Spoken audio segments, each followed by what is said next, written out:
누군가를 한 번 힘들게 한 것도 부족해서 또 한 번 힘들게 할 때, 그럴 때 우리는 2번 죽인다라는 말을 합니다.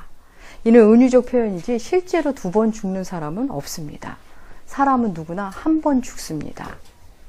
이것은 이미 정해진 이치이며 모두 알고 있습니다. 여러분, 2번 죽으려면 한 번 살아야 합니다. 사실 힘겨운 죽음을 한 번이면 되지 2번 경험한다는 것은 그다지 유쾌하지 않은 경험이 될 것 같습니다. 그런데 성경 속에 정말 2번 죽는 사람이 나옵니다. 오늘 본문 속의 나사로, 그는 다시 산 사람, 2번 죽은 사람의 대명사가 되었습니다. 나사로는 2번 죽습니다. 한 번 살아났다는 것은 사실 다른 측면으로 볼 땐 2번 죽었음을 이야기합니다. 한 번 살아남의 영광을, 다른 측면은 2번 죽는 고통을 경험해야 한다는 것을 의미합니다. 오늘은 요한복음의 그 7번째 표적을 살펴보겠습니다. 여러분, 나사로의 부활 사건은 그간의 기적과는 차원이 다릅니다. 물을 포도주로 바꿨다든가 병자를 치유했다든가 하는 거랑은 아주 차원이 다른 기적입니다. 죽은 사람을 살리다니요. 이 세상 그 어느 누구도 하지 못한 일을 예수님께서 공개적으로 하고 계십니다. 지금 나사로의 무덤 앞에는 예수님과 예수님의 제자들, 나사로의 누이 마르다와 마리아, 그리고 나사로의 죽음을 슬퍼하고 그 가족을 위로하러 온 조문객, 이웃들이 있습니다. 나사로는 죽은 지 이미 나흘이나 되었습니다. 수많은 기적으로 유대 땅을 발칵 뒤집어 놓은 예수 그리스도, 그가 나사로 집에 왔다는 소식을 듣고 많은 사람들이 그를 보러 왔습니다. 무슨 일을 하는지 보러 왔습니다. 마리아와 마르다는 주님이 계셨더라면 나사로가 죽지 않았을 텐데 하며 다소 원망의 마음을 가지고 있었습니다. 또 사람들 중에는 안 못 보는 일을 고치신 이가 여기 계셨더라면 그를 죽게 내버려 두지 않았을까, 이런 말도 했습니다. 또 어떤 이는 눈물 흘리시는 예수님을 보며 정말 예수가 나사로를 사랑하긴 했구나, 여기저기서 수군거리며 예수님을 지켜봅니다. 예수님은 지금 그 조롱과 불신의 한가운데 서 계십니다. 예수님은 나사로의 무덤 앞에서 말씀하십니다. 돌을 옮겨 놓으라. 당시 무덤은 동굴의 형태였기 때문에 시신을 넣고 동굴 문을 돌로 막아 놓았습니다. 사람들이 돌을 옮겨 놓자 이번에 예수님이 하늘을 향해 기도하시고, 그리고 나서 사람들에게 다시 나사로를 향해 말씀하십니다. 나사로야, 나오라. 그러자 나흘 전 죽었던 그 나사로가 수족을 배로 동인 채 거짓말처럼 천천히 걸어 나옵니다. 사람들은 매우 놀라 눈을 비비고 나사로를 봅니다. 예수님은 다시 사람들을 향해 말씀하십니다. 풀어놓아 다니게 하라. 그의 가족들은 그를 데리고 그를 정돈합니다. 나사로, 그는 지금까지도 죽었다 살아난 사람의 대명사가 되었습니다. 당시 죽은 사람도 많고 살고 싶은 이도 많았을 텐데 왜 하필 나사로만 살려주셨을까요? 다른 사람도 좀 살려주시지 왜 나사로만? 왜 나사로와 그의 가족에게만 이런 일을 행하셨을까요? 이 사건 역시 그간 살펴본 표적과 마찬가지로 단순히 나사로만을 살려 가족의 슬픔을 중단시키고 그에게 새 삶을 주기 위한 거기서 멈춘 사건이 아닙니다. 하나님께서는 이 사건을 통해 다른 말씀을 하고 계십니다.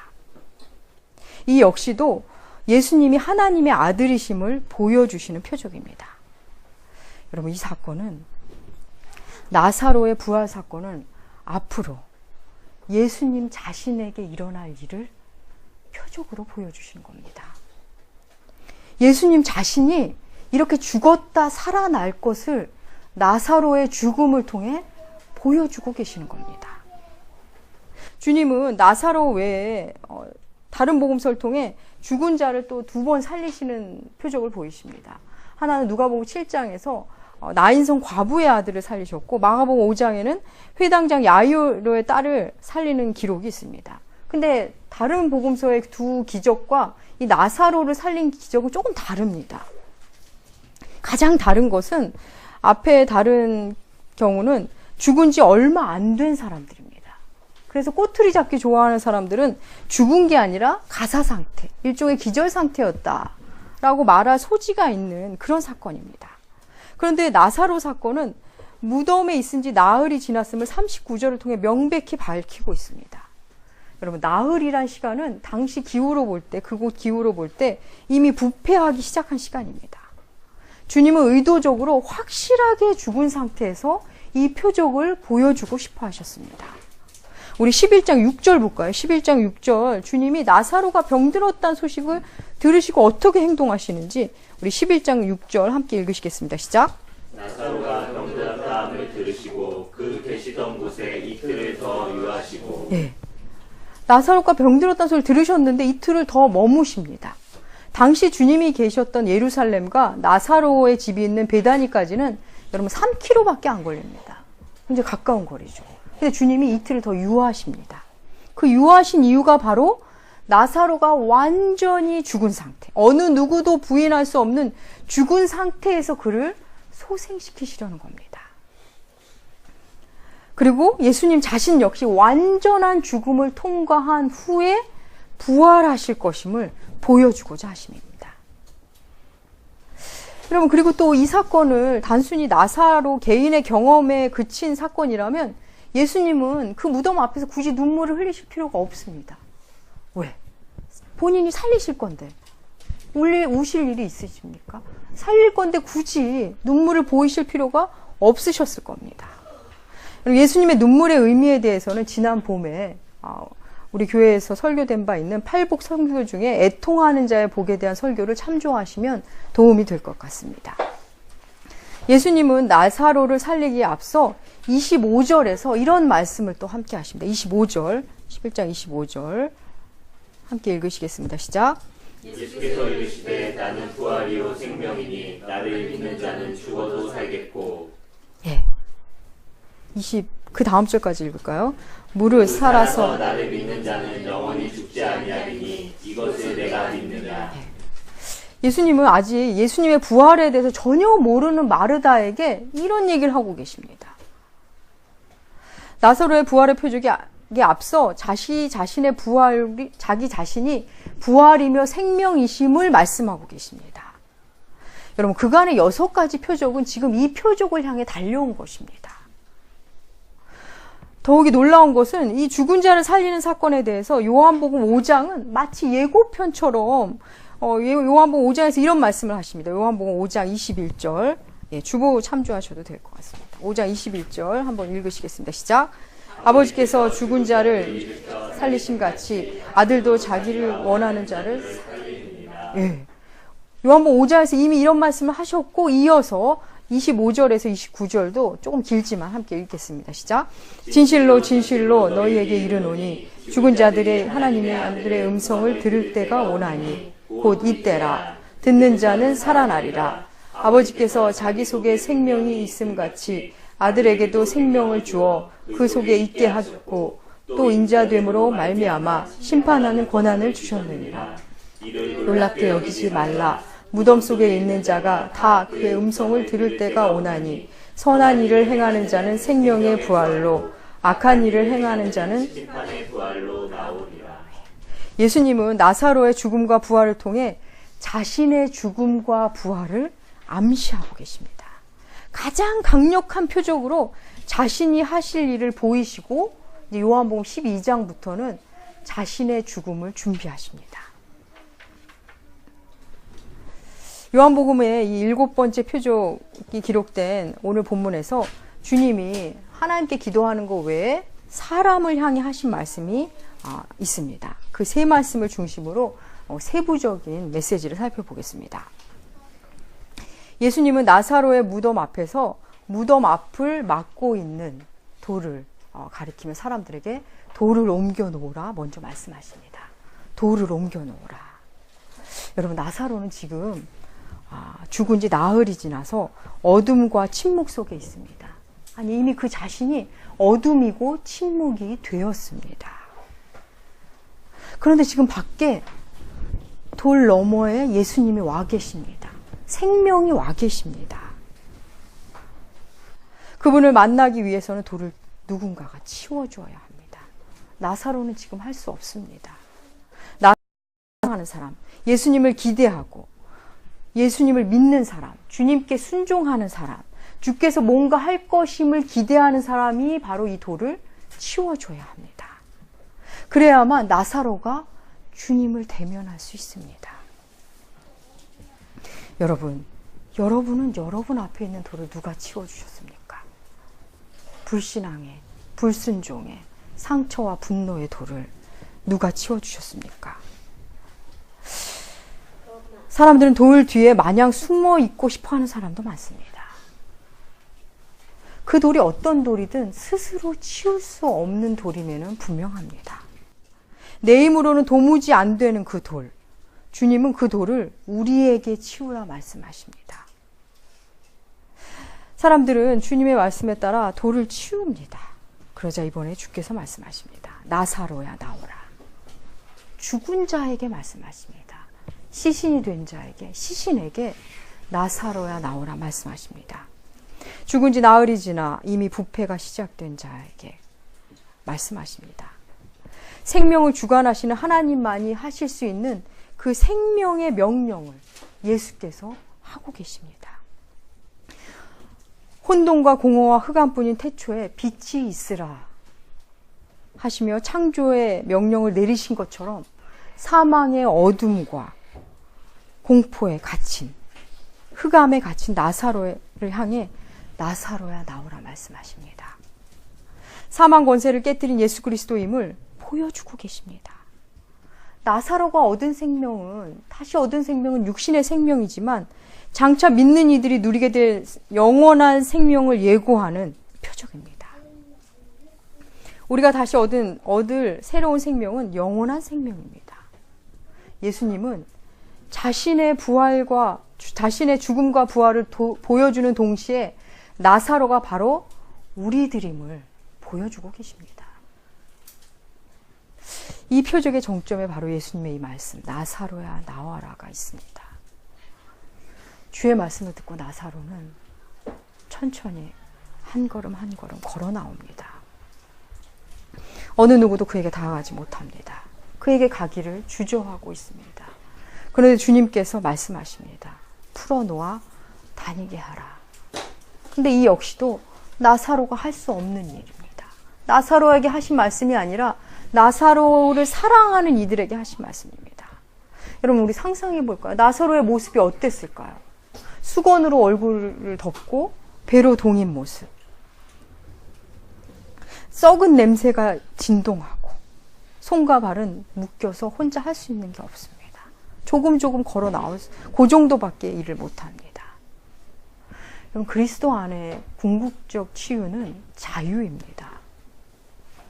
나사로의 얼굴의 수건도 손과 발을 동인 배를 풀어줘야 그는 비로소 다닐 수 있고 그래야 비로소 진정한 산자가 됩니다. 그런데 이 역시도 그 혼자 할 수 없는 일입니다. 누군가가 해주어야 합니다.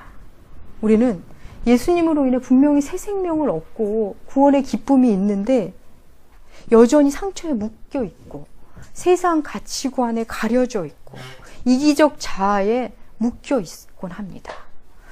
그 본디 그런 줄 알고 그냥 그렇게 동여매고 삽니다. 원래 그렇다며 그냥 종노릇하며 삽니다. 오늘 본문을 통해 하나님께서 명백히 말씀하십니다. 돌을 옮기고 풀어놓는 것은 우리 혼자로서는 할 수 없는, 나 혼자는 할 수 없는 우리가 해야 하는 일임을 말씀하십니다. 여러분, 우리가 아무리 힘을 합쳐서 수백만 명이 모여서 마음을 다해서 나사로야 나와라 외친다고 나사로가 나올까요? 우리가 아무리 정성을 다해도 생명을 향해 외치는 것, 그건 우리는 할 수 없습니다. 생명을 불어넣으신 창조주만이 하실 수 있는 생명의 명령입니다. 우리가 아무리 많은 사람이, 아무리 권력 있는 사람이 나사로야 나오라 말하다 해도 그것은 공허한 소리에 불과합니다. 그냥 우리의 염원만 담았을 뿐 그것은 힘이 없습니다. 다만 주님은 우리에게 원하시는 일은 돌을 옮겨 놓으라, 풀어놓아 다니게 하라. 우리에게 명령하신 일입니다. 하나님의 뜻은 참으로 명백합니다. 우리와 함께 하시길 원하시고 우리를 통해 일하기 원하십니다. 그래서 주님의 일과 창조주 하나님의 일과 우리의 일이 명백히 다름을, 우리 안에서 우리가 해야 할 일이 따로 있음을 명백히 보여주십니다. 우리는 때때로 하나님의 일을 우리가 하고 싶어하고 정작 우리가 해야 할 일을 나 몰라라 할 때가 참 많습니다.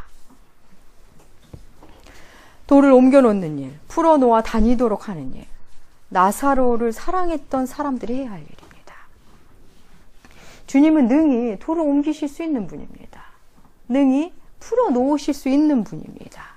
하지만 이를 사랑의 공동체에게 넘김으로 우리에게 우리의 몫을 항상 남겨두십니다.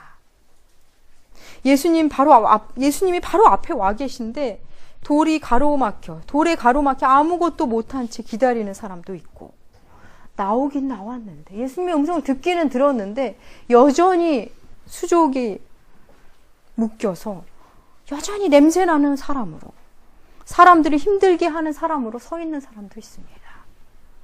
분명히 예수님을 만난 것 같긴 한데 얼굴을 가린 채 아무것도 보려 하지 않고 손발이 묶인 채 썩은 내 진동하고 고름나는 모습으로 사람들을 찌르고 아프고 괴롭게 하는 사람들이 있습니다. 심지어는 돌을 치워주기는커녕 자신이 돌이 되어버리는 사람도 있습니다.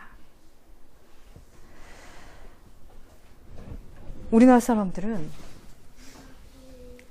누군가 치아에 고춧가루가 묻으면 그 사람에게 말을 안 하고 옆 사람에게 알려준다고 합니다. 말을 해준다고 합니다. 그래서 야, 쟤 고춧가루 꼈어. 이거를 당사자가 아닌 다른 사람들에게 알려준다는 우스갯소리가 있습니다. 물론 말해줄 만큼 가까워야 가능한 얘기입니다. 저는 우리 나무교회 공동체가 어떤지를 생각해 보았습니다. 내 옷에 더러운 게 묻었는데, 내 치아에 고춧가루가 끼었는데 사랑의 마음으로 조심스레 말할 수 있는 힘 있는 공동체인가? 아니면 당사자가 아닌 다른 이와 수군대는 공동체인가? 우리도 모르는 자기만의 두려움, 미숙함, 낮은 자존감, 열등감 없는 사람이 없습니다. 그게 미숙함과 부족함으로 나옵니다. 그것에 대해 뒤돌아 수군대는 것이 아니라 사랑의 마음으로 받아주고 함께 다듬어가는 공동체가 되기를 늘 저는 꿈꿉니다. 그런데 오늘날은 참 가까워지기도 힘들고 가까워질 때까지 가지도 않고 가까워지기를 원하지도 않는 시대가 되어버렸습니다. 요즘 사람들은 항상 어떤 기기에 접속되어 살아갑니다. 뭔가에 연결되어 살아갑니다. 마치 그 기기 속의 사람들과 그 기기 속 세상 속에서 막 그들과 접속하려고 몸부림치는 것 같다는 느낌을 받을 때가 있습니다. 멀리 있는 사람들과 허상 속에서 그럴듯한 대화를 하고 있지만 정작 내 가족, 내 동료와는 만나지 못한 채 그냥 익숙한 사람만 되어버릴 때가, 그런 시대가 되어버렸습니다. 그런 기기 속에 들어가서 사는 동안 정작 내 곁에 사람의 돌은 치워주지 못하고 또 어쩌면 자신은 다시 돌 뒤로 숨어버리고 동굴로 걸어 들어가는 행보를 보이는 게 아닌가 생각해 보았습니다. 정작 접속해야 할 사람과는 멀리 떨어져 살고 있는 건 아닌지 우리는 돌아봐야 합니다. 프로이드와 더불어 20세기 최고의 심리학자로 손꼽히는 폴 뚜르니에라는 사람은 이런 말을 했습니다. 이 세상에서 홀로 할 수 없는 일이 두 가지가 있는데 하나는 결혼이고 하나는 그리스도인이 되는 것이다 라고 말했습니다. 그렇습니다. 그리스도인은 다른 사람과의 관계 속에서 비로소 그리스도인입니다. 보통 나무들은 땅 위의 모습이 크면 클수록 땅 밑의 모습도 크다고 합니다. 뿌리가 크고 모양도 깊이도 깊다고 합니다. 다시 말해 땅 위에 덩치가 큰 나무들은 대개 땅 속에 뿌리가 깊고 넓다는 얘기죠. 그런데 아프리카 삼나무는 덩치에 비해서 뿌리가 굉장히 얕다고 합니다. 그런데도 매서운 폭풍에 잘 견딘답니다. 신기하지 않습니까? 그 이유는 땅 속에 뿌리는 얕지만 자기들끼리 다 엉켜 있다고 합니다. 서로 엉켜서 딱 붙들고 있답니다. 우리 그리스도인의 삶에 시사하는 바가 큰 나무입니다. 서로 얽혀서 지탱하도록 돕는 것이 바로 그리스도인의 모습입니다. 때로는 다른 사람의 뿌리가 너무 연약해서 불안할 때가 있고, 때로는 내 뿌리가 너무 약하거나 한쪽이 썩어서 다른 나무에게 도움이 안 될 때도 있습니다. 전적으로 그에게 의지해야 될 때도 있을 겁니다. 다른 사람이 나에게 도움이 안 되기도 하고, 내가 그에게 도움이 안 되기도 합니다. 우리는 여기서 우리 삶의 역설이 있습니다. 다른 사람이 똑바로 서야 나도 똑바로 선다는 겁니다. 내가 똑바로 서야 저들도 똑바로 선다는 겁니다. 그런데 신기한 것은 우리는 대개 자신은 똑바르고 튼튼한데 타인들에게 문제가 많다고 생각이 듭니다. 우리들의 습성이죠. 내가 서야 네가 바로 서고, 네가 서야 내가 바로 서는 겁니다. 그리스도인은 함께 서야 온전해집니다.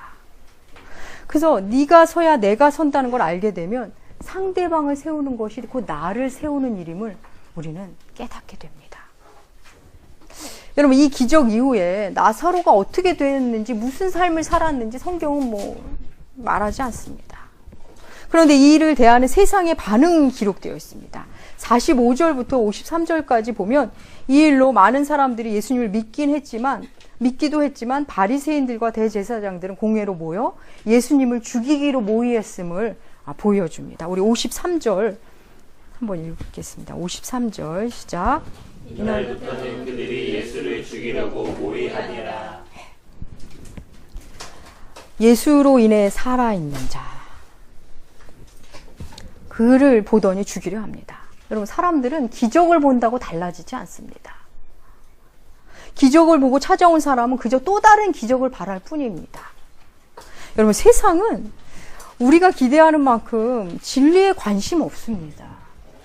그냥 기적에만 관심만 있을 뿐이지 진리에는 관심이 없습니다. 그러하다 보니 그들은 죽은 자가 살아났는데 예수 그리스도를 죽이려 합니다.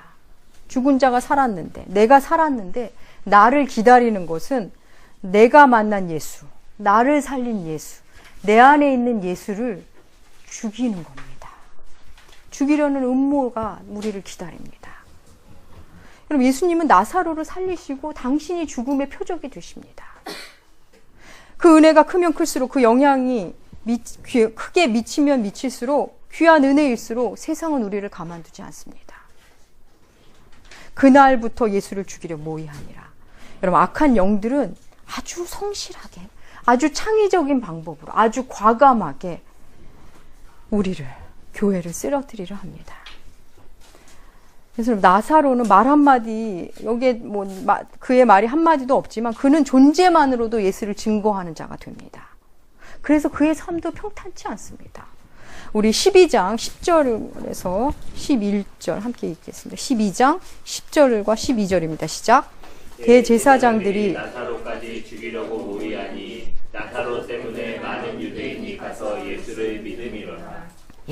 예수로 인해 살아난 자, 그 삶 때문에 많은 사람들이 예수를 믿게 된 그 사람을 가만두지 않습니다. 세상은 가만두지 않습니다. 사랑하는 남우교회 교우 여러분, 주님은 우리를 죽음에서 불러내셨습니다. 영원한 생명으로 우리 이끌어 가실 것입니다. 계속. 그런 은혜를 입은 사람은 사랑하는 사람 앞에 돌을 치워줘야 하고, 또 그를 묶고 있는 것을 풀어주는 일에 부름을 받게 됩니다. 나사로야 나오라. 이 어미한 말씀은 주께서 하시지만 예수님은 우리에게 나와 함께 무덤 앞에 서자 말씀하십니다. 그리고는 그 돌을 너희가 좀 감당해줘라. 동요 맨 것을 너희가 좀 풀어줘라. 우리의 일을 주시면서 함께 하길 원하십니다. 우리는 이제 6개월밖에 되지 않은 예배 공동체입니다. 앞으로 서로의 도를 감당해내 가야 할 것입니다. 저의 돌도 감당하셔야 할 것입니다. 상처를 동여 매느라 고름이 묻은 배를 손으로 만지면서 풀어내는 것을 그 앞에 우리를 세워주실지도 모릅니다. 쉽지는 않습니다. 하지만 그 일이 바로 나 자신을 위한 일이며 주께서 원하시는 일이기에 우리는 해낼 것입니다. 분명히 해내시는 분들이 있으실 겁니다. 사랑하는 나무교회 교우 여러분, 우리는 모두 주님으로 인해 다시 살아난 나사로입니다. 내 앞에 돌들을 정직히 바라보고 내 안에 묶임을 인정하고 그리고 다른 이들의 돌도 치워주고 묶임도 풀어감으로 진정 주님의 보혈을 나눈 형제자매로 살아봅시다. 그래서 어제보다 오늘보다 내일 더 자유한 삶. 그래서 지금도 이 순간에도 살아 역사하시는 주님을 체험하는 여러분 각 사람, 그리고 우리 나무교회가 되기를 축복합니다. 기도하겠습니다. 사랑의 주님, 오늘도 우리를 살려주시옵소서. 목숨만 연명하는 삶이 아니라 생명이 넘치는 삶, 기쁨이 있고 자유가 있는 삶을 누리게 하여 주시옵소서. 서로의 돌을 치워주고 서로의 묶임을 풀어가며 보다 온전한 그리스도인으로 살게 하여 주시옵소서. 우리 안에 살아계시는 주님을 만나 주님이 주시는 평안으로 남은 삶을 함께 잘 살 수 있도록 인도하여 주시옵소서. 감사드리며 존귀하신 예수님의 이름으로 기도합니다. 아멘.